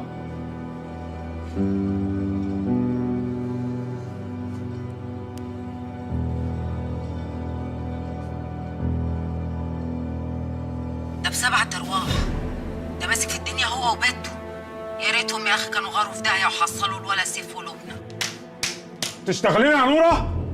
اوعى تشك في اخوك وسايبه التليفون في البيت عشان بيتشحن. دلوقتي بتسجلي؟ انا اللي بسجل من تليفون. انت ولا هي هتتفقوا سوا؟ أو كل واحد لوحده، مش فارقة. اللي فارق دلوقتي التسجيل ده مع مين تاني يا عمري؟ هي بتتكلم صح يا فتحي. جت من اصغرنا يا فتحي، عملنا صيع واتعلم علينا. بنبني امبارح التقاوي علم علينا يا فتحي. بس لا يا عم محسن، مش ناقصاه.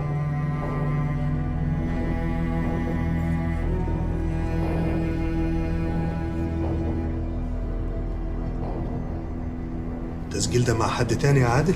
تسجيل مع واحد بس، على تليفون رضوان البرنس. خليك فاكر اسمه كويس يا رأفت. هات تليفونك يا هات. وانت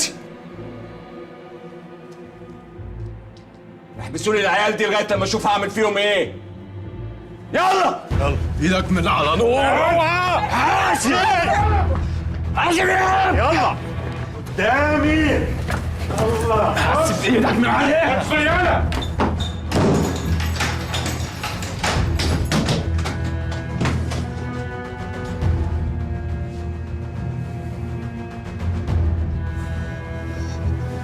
متخافيش.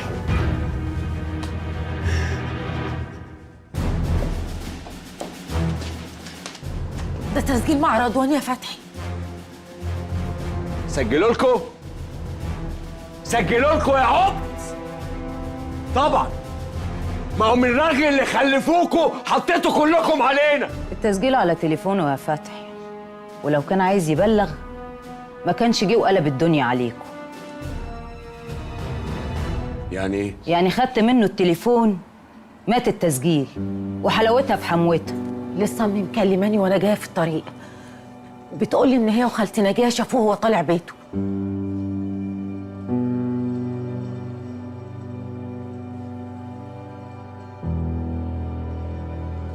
اتصلي بامك دلوقتي يا عبير، قولي لها ان انا عايزها بسرعه. خليك انت متهبل كده لحد ما نروح في داهيه بجد. في ايه؟ انت عايز ايه يا ياسر؟ عايزني صنم؟ يا اخي سيبني اطلع اللي في قلبي. ده الواحد لو قتل فار ضميره بيأنبه. عشان الفار بيبقى ما اذاهوش في حاجه، انما رضوان اذانا، والمفروض ما نرتاحش الا لما يكون في قبره. ياسر عنده حق. انت كنت عايز ايه؟ عايزنا نروح نبوس ايده علشان يوافق ويتكرم ويدي كل واحد فينا حقه؟ ده عيل خسيس، واللي عملناه ده هو الصح. ده ب7 أرواح.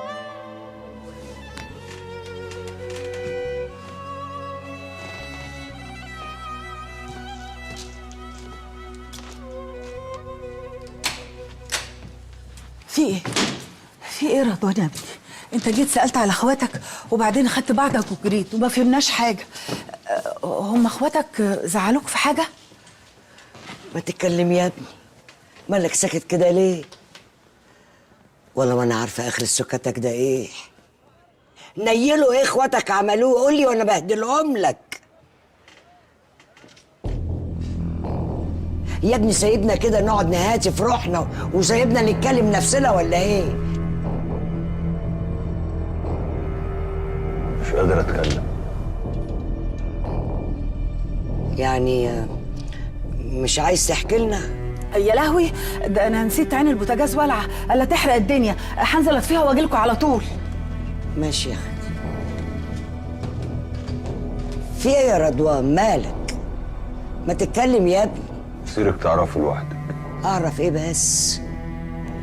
وبعدين انت ايه اللي سايبك المستشفى وانت لسه ما خفتش؟ لا يا رضوان، لا، حالتك اليومين دول مش عجباني ابدا. انزلي بيتك ولما عيالك وعيالها يظهروا هتعرفي كل حاجه. خص عليك يا رضوان، بقى انا طالعه لك اطمن عليك وانت عارف رجليا وجعاني وتطردني من بيتك؟ ماشي يا ابني، على كيفك يا حبيبي، انا نازله.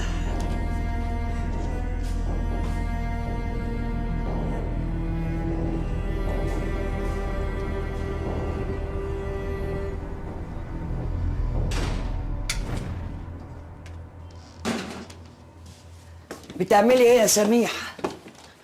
بحرق التليفون زي ما فتحي قال لي. اكيد يا اختي رضوان هيعرف ان احنا اللي سرقناه. طب وانا اعمل ايه بقى؟ ماليش دعوه بقى، ماليش دعوه. المهم ان هو اتحرق، ولو سالنا عليه هنقول له ما نعرفش تليفون ايه، ما نعرفش حاجه عنه. صح، هنقول له ان احنا ما نعرفش حاجه، ما شفناش حاجه. وانا هصدق. ملعون ابو كل يوم بريتكم فيه، ملعون ابو كل يوم قلت لكم فيه كلمه حلوه ولا ناديتكم فيه بيما. ملعون ابو الايام اللي عشتها معاكم على عشرتي ليكم. كل ده ليه؟ عشان الفلوس، عشان الورث. تطلعوا تسرقوني عشان ما اعرفش اخد حقي؟ طلعتوا انتوا كمان مشاركينهم في قتل مراتي وابني؟ والله العظيم ما حصل، ورحمة حامد ما كنا نعرف، بس نعمل ايه لما عرفنا غصب عنا والله بنداري عليهم عشان خاطر عيالنا. وانا معاه. عيالكم دول عمرهم ما عملوكوا زي ما انا عملتكم، عمرهم ما بركوا قد ما انا بريتكم، عمرهم ما كانوا جنبكم في حزنكم ومراتكم قدي. لما دخلت المستشفى اللي كان تحت رجلك وبات شهر على الارض انا مش عبد محسن ولا فتحي. في موتة امك يا ام سميحه اللي سافر معاكي وشالنا عشاء على كتفه ودفنها انا.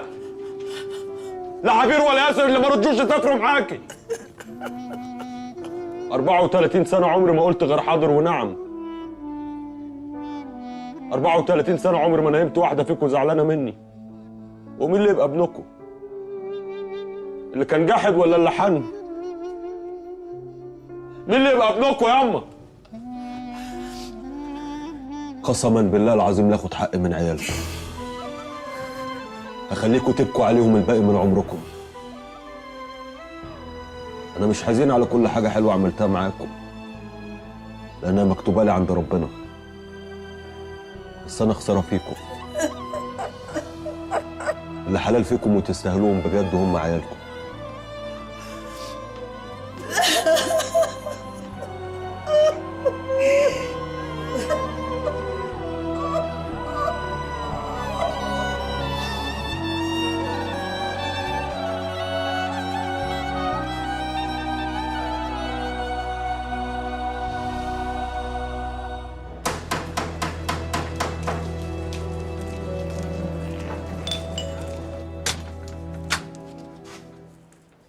عايزه ايه يا هاشم؟ طب قولي لي اتفضل حتى. وانا لما جيت اخد حاجتي كنت قلت لي اتفضلي؟ عايز ايه يا هاشم؟ انا جاي اقعد معاك يا ام علا اقول لك كلمتين بالاصول.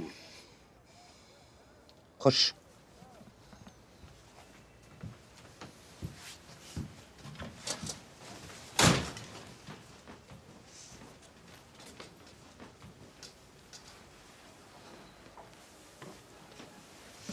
يرضيك يا ام علا اللي بنتك عملته ده؟ راحت تتهمني في جريمه قتل؟ معذور، مش انت اللي بعت لها رساله تهديد تقول لها ان انت هتعمل في الراجل وتسوي؟ ما هو من غير لي، هي اللي راحت جابت واحد وجم علموا عليا في بيتي. ما انت لو كنت بتفهم في الاصول ما كنتش جبت معايا حد عشان اخد حاجتي يا هاشم. انا لو ما بفهمش في الاصول زي ما علا قالت كنت اذيتها. بس انا لسه بقى العشره اللي كانت بينا، العشره اللي انتوا نهيتوها مش انا. ما كانش ينفع برضه انام جنب واحده اخوها سارقني. تصدق شكرا يا هاشم انك ما اذيتنيش، لحسن انا كنت قاعده مرعوبه وخايفه. انا جيت اتكلم في الاصول بس كلامي مش عاجب بنتك. انا غلطان اني جيت اصلا. سلام. مع السلامه.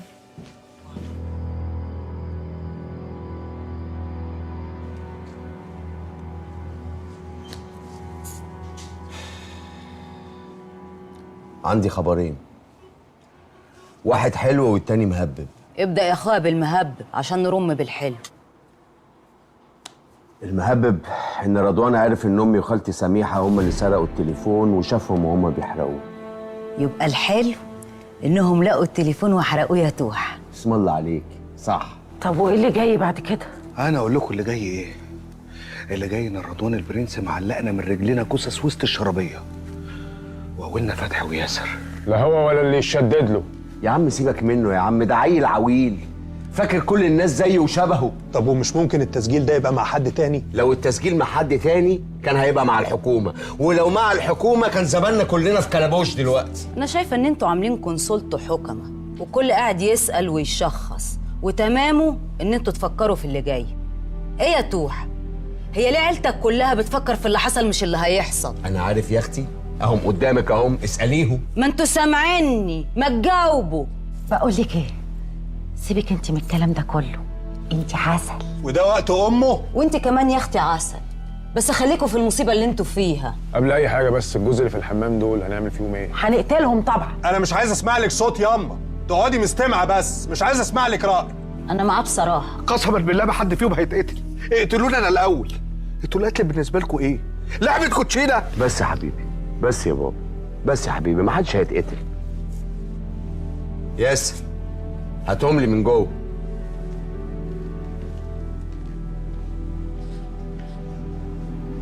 اهدى يا حبيبي، اهدى.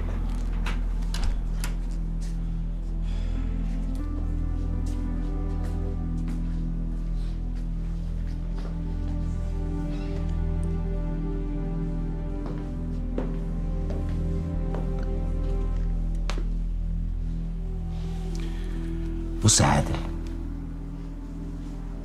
انت شمام يالا، شمام، دمك بيجري في البودرة،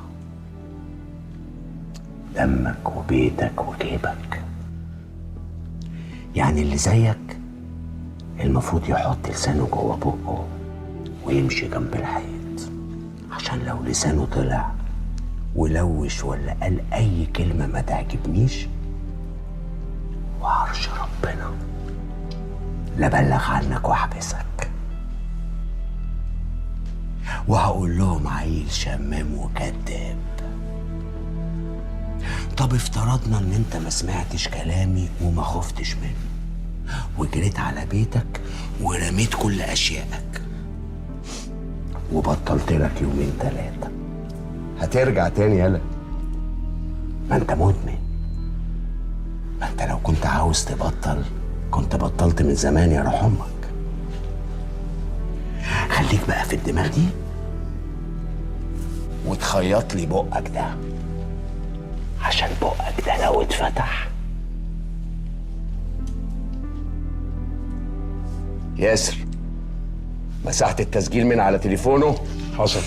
اديهوله واديله مفتاح عربيته.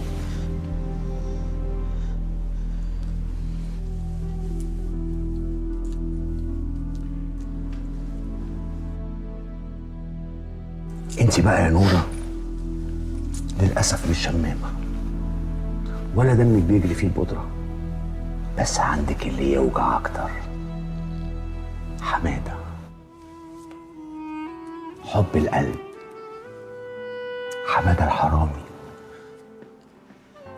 حمادة في السجن يا نورة مش في الملاهي، واللي حواليه دول مساجين مش دكاترة سنان، وفيهم عيال شمامة كتير زي عدول أخوكي. أخليهم يذبحوا وحزنك انتي وامه واخته عليه. ما هو مش هيعز عليا، ما يجيش اغلى من اللي راحوا. بس انت حبيبتي مش هتعملي كده، مش هتعملي كده، مش هتزعليني، مش هتفتحي بقك خالص، عشان لو اتفتح هيموت، واحنا عايزينه عايش يا نورة. ماشي يا حبيبتي؟ مسحت التسجيل من على تليفونها يا ياسر؟ ما كانش موجود اصلا، احتياطي فرمت التليفون. اديهولها. يلا يا ابني، خد اختك وصلها في سكتك، وخلوا بالكم من بعض واطمنوا. تليفون رضوان انا خدته خلاص وحرقته، يعني التسجيل بح. يلا حبايبي، يلا عشان ما تتاخروش. يلا خد اختك وصلها، يلا يلا.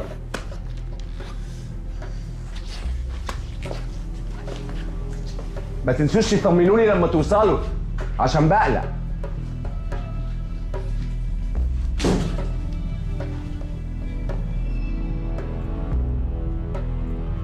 طب وانت ضامن ان هم مش هيتكلموا؟ عبير دي اللهم صل على النبي، اسكاكوا كلكوا يا توحة. شفتي؟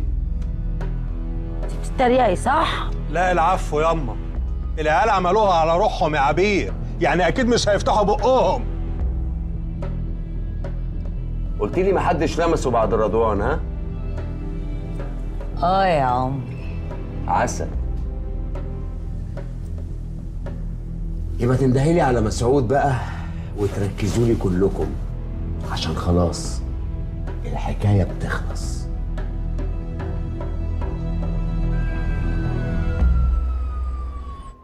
خير؟ انا يا باشا اعرف مين اللي قتل عيله رضوان. هو انا موريش غيرك؟ كل شويه ترمي بال على حد. الاولاني كان طليق وخدك لا سبيل، يا ترى مين المره دي؟ متكلم مع حد تاني وعايزه تلبسيه؟ انا ما كنتش عايزه البس طليقي، انا فعلا شكيت فيه بسبب الرساله اللي بعتها. والنبي يا مدام كرومبو تخليكي في حالك وفي اللي يخصك، احنا ورانا شغل ومش ناقصينك. يلا مدام اتكل على الله، يلا من هنا. خلاص احنا اسفين حضرتك، يلا. ده ايه القرف ده؟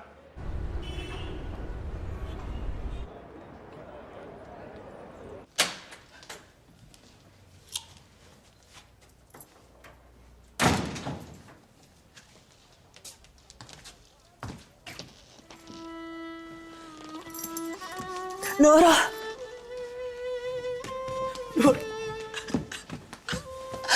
حقك عليا يا حبيبتي، حقك عليا، بس كان لازم اعمل كده. وفتحي وعدنا جه انه مش هيعمل لك حاجه وصدق. بتقولي انت بعتيه عن صيدليه العشري عشان فتحي يخطفني؟ انت كنت متفقه معاهم؟ انت كنت عارفه ومتفقه معاهم ان هم يقتلوا؟ لا والله العظيم ابدا، والله ما اعرف. انا ما عرفتش الا بعد ما تهببوا وعملوها، ورحت قلت لنجية وهي اتفزعت زيك كده، وانا قعدت اقنع عليهم لحد لساني ما جف. اتفقت معاهم عليا ليه؟ عشان اخواتك ما يضيعوش، عشان غصب عني انا ام وعايزه احميهم، حتى لو كنت مش موافقه على اللي عملوه كرهاهم. بكره حبيبتي تتجوزي وتخلفي وتفهمي، عمرك ما هتقدري تفهميني دلوقتي. لا دلوقتي ولا بعدين ولا عمري هفهمك. وعارفه لما يبقى عندي ضنا زي ما بتقولي مش هسيبه يفجر ويفتري. هعلمه يا ماما، هربيه، هعرفه الحلال والحرام، هفكره كل ما ينسى ان في ربنا. اللي عملوه عيالك وعيال خالتي رجايه ده ظلم وقذاره، حاجه ما يعملهاش بني ادمين. دول قتلوا واحده عاشوا معاها هي وابنها اللي هم عمامه وعبير عمته. دول كانوا بيعملوا كده عشان يقتلوا اخونا ومحدش فيهم ندمان ولا عينه مكسوره. دول مكملين ومفيش حاجه منعاهم، وانت كمان بتداري عليهم وبتقولي لي عايزه احميهم. انت لو حميتيهم من الدنيا بحالها مش هتعرفي تحميهم من نفسهم، من دماغهم، من قلبهم. دول اوحش ناس انا شفتهم في حياتي. دول ناس قتلت.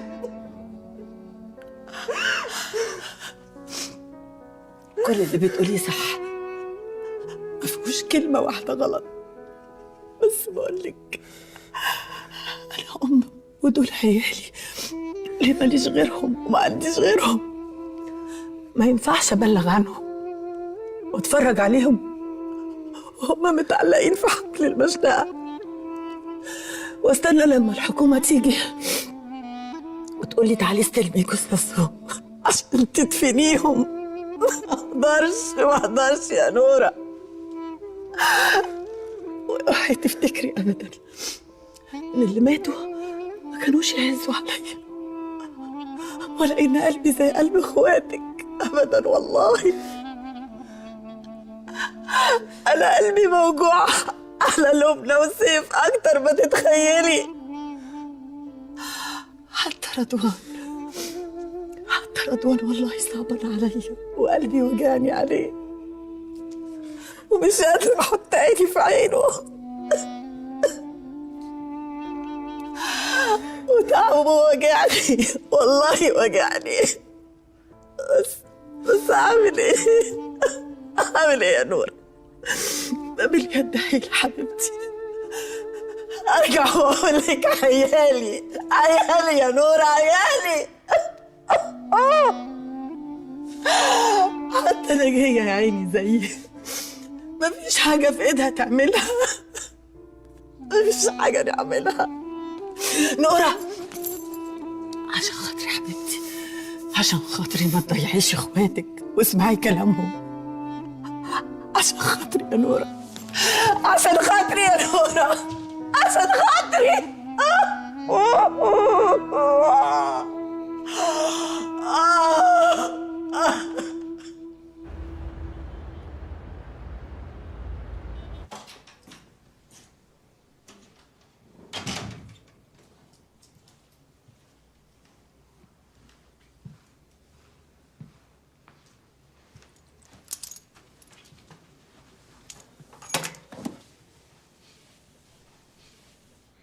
مالك؟ حاجة خلصت وانت ما بتردش. مش معايا نمرة الديلر اكلمه. انا كمان هموت واضرب. استنى اكلمه. انجز بس.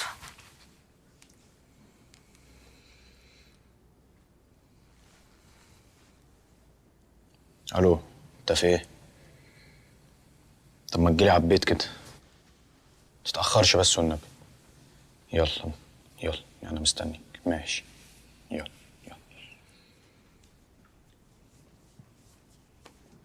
مالك؟ طرب يا رضوان، مش عارف اعمل ايه. مش فاهمة. مش عارف افهمك يا ليلى غير لما اضرب. طب انت كويس ولا ايه؟ لا مش كويس، مش كويس خالص. انت عارف انك طيب اوي يا عادل. يا ريتني ما كنت طيب. متعرفش غير الطيبين.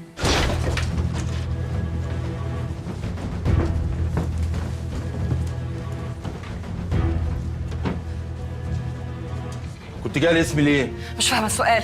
بعدين بتدوروا على ايه؟ كنت جاي انت وامك تشتغليني وانت سارقه الراجل؟ احنا ما سرقناش حد، ده كذاب. هنعرف دلوقتي كذاب ولا لا.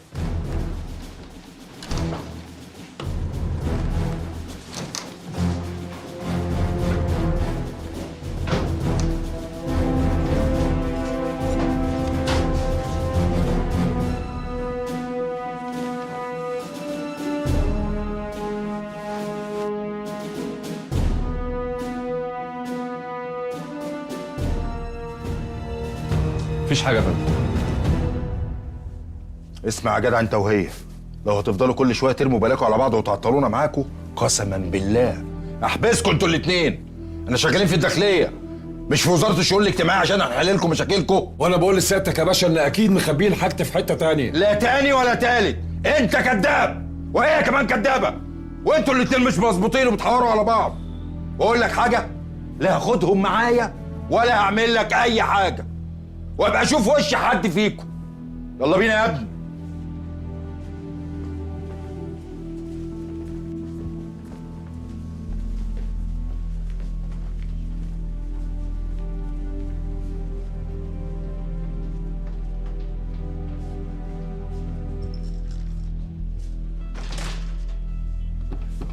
الحمد لله الحمد لله، ده ربنا اللي خلاني اشوفه وهو بيحطه. كان زماننا رحنا في 60 داهيه. قذر، انت خبيتيها فين؟ في المنور.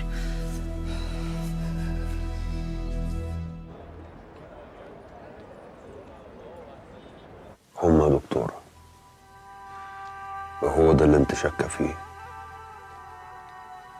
هم اللي قتلوا مراتي وابني، وحاولوا يقتلوني بدل مرة 2. طب والله العظيم كنت حاسه وقلت الكلام ده لفتحي. هو قعد يحور ويقول لي ازاي تفكري في حاجه زي كده، ازاي تشكي ان انا ممكن اذي اخويا حتى لو كنا متخانقين، وعمل لي البحر طحينه. اخو مين؟ قسما بالله العظيم لا ندمه ان ربنا خلق له اخ اسمه رضوان. طب اتاكدت ولا شاكك برضه؟ سجلهم هما بيحكوا اللي عملوه واللي لسه عايزين يعملوه. سمعتهم بودني يا دكتورة. اللي قتل مراتي وابني فتحي اخويا، وياسر وعبير ورأفت وعبد محسن اخواتي. مكفهمش كده بس، لسه عايزين يقتلوني انا وبنتي. عارف لما تكون شاكك في حاجه ونفسك تطلع غلط، لما بتتأكد انها صح تحس انك مضروب شومة على دماغك. حتى سامحة ونجاية اللي كنت بعتبرهم مكان امي، طلعوا لي البيت سرقوا التليفون عشان عليه التسجيل، حطوا عينهم في عيني وقالوا لي بنساعد عيالنا.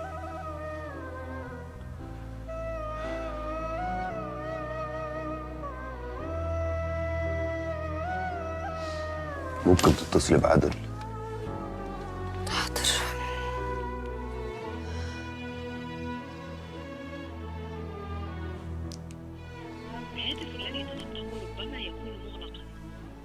مقفول. طب كلمي نورة. ماشي.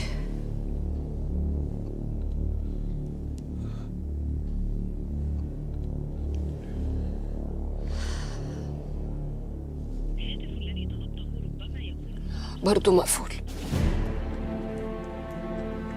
كده عملوا حاجة في العيال، وبالعقل كده يكونوا عرفوا ان التسجيل على تليفوني منين. كده عملوا حاجة في العيال. عيال ايه؟ انا مش فاهمة حاجة يا رضوان.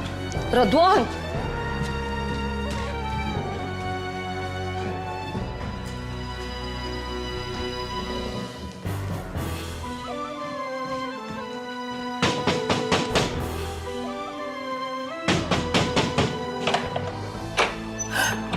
نورة فين؟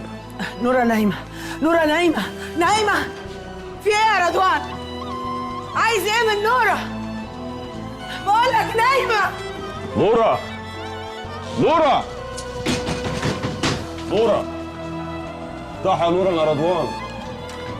نورة نورة افتحي ما تخافيش. وصلوا لك انت وعادل؟ خدوا منك التسجيلات؟ الاغبياء فاكرين اني اخد حقي بالتسجيلات؟ افتحي يا نورة ما تخافيش. لازم اطمن عليك واطمنك يا نورة. محدش هيعرف يأذيكي. انت في حماية يا نورة. مش مصدقاني صح؟ ليك حق ما تصدقنيش يا نوره. انا في نظرك راجل ما عرفش يحمي مراته وابنه. بس انت عارفه انه كان غدر يا نوره.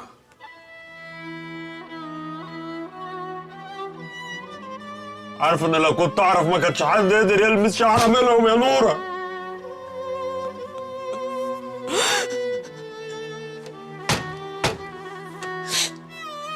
قولي لي امه فين يا نوره؟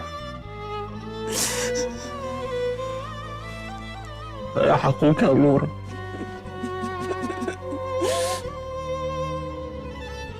ورا دي نار يا اختي.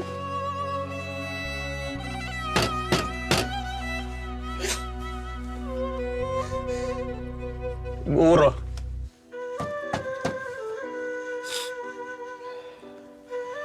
براحتك يا باشمهندس، براحتك يا اختي، براحتك يا اختي.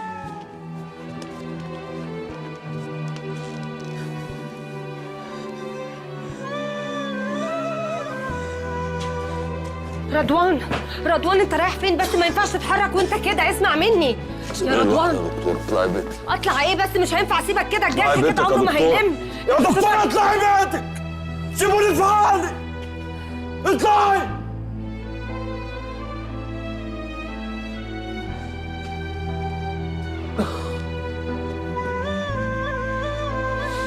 والله يا رضوان ما هينفع، عشان خاطري طيب يا رضوان اسمع بس، استهدى بالله يا رضوان.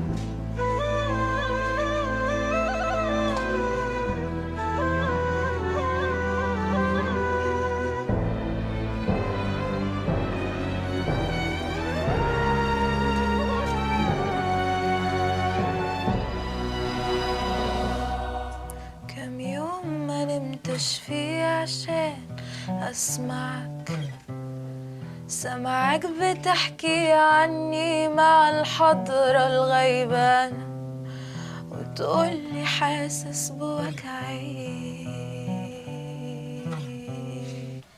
والوقت مش بيعدي قررت أسبقه، كلامي هيفضل مستخبي انت تفهم، والوقت مش بيعدي قررت أسبقه، كلامي هيفضل مستخبي انت تفهم،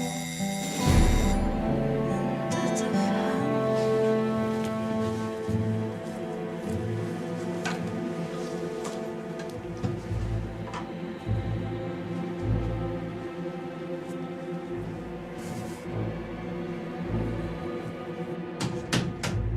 يا عادل،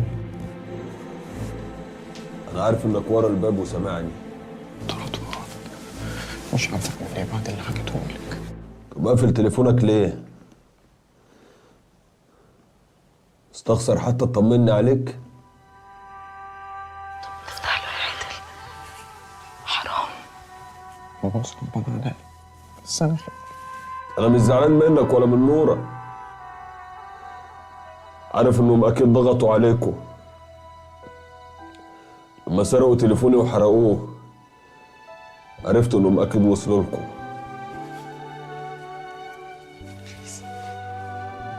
وهيعرفوا منين ان التسجيل على تليفوني؟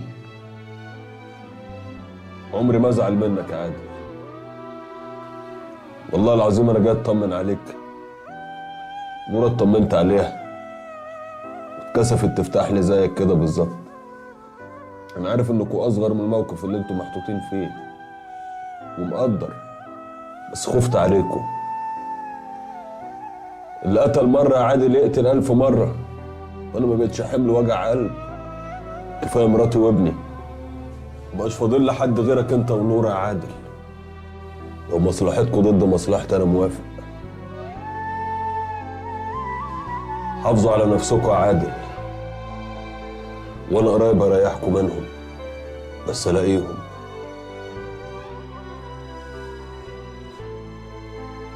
لو سمعني وبخير طمني، اديني اي علامة.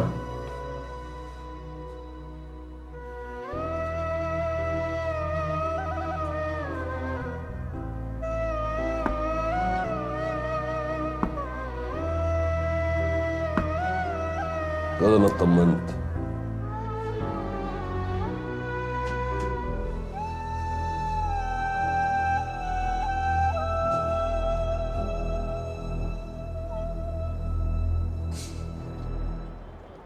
ولا حتى لاقيين اي حد من اخواته طول اليوم عشان نسال عليه يا ست الكل.